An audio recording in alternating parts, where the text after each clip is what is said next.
Perjuangan Celine Evangelista, mantan istri Stefan William, untuk menghidupi anak-anaknya patut diacungi jempol. Celine Evangelista bahkan harus rela tidur di lokasi syuting karena kecapean. Terlihat lewat video yang dibagikan melalui akun Instagram miliknya @CelineEvangelista.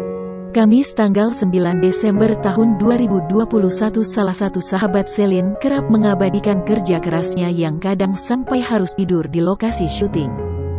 Tampak dalam video tersebut momen haru Celine yang tertidur di sembarang tempat di sela waktu syuting untuk sekedar mengistirahatkan tubuhnya yang lelah bekerja.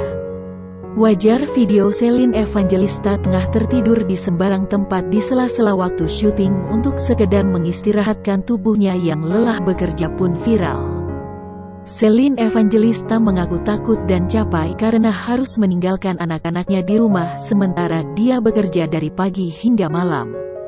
Rasa takut dan capek pasti ada, TP selalu mengucap syukur dan percaya Tuhan satu-satunya kunci bertahan dalam keadaan apapun. Semangat semua, katanya.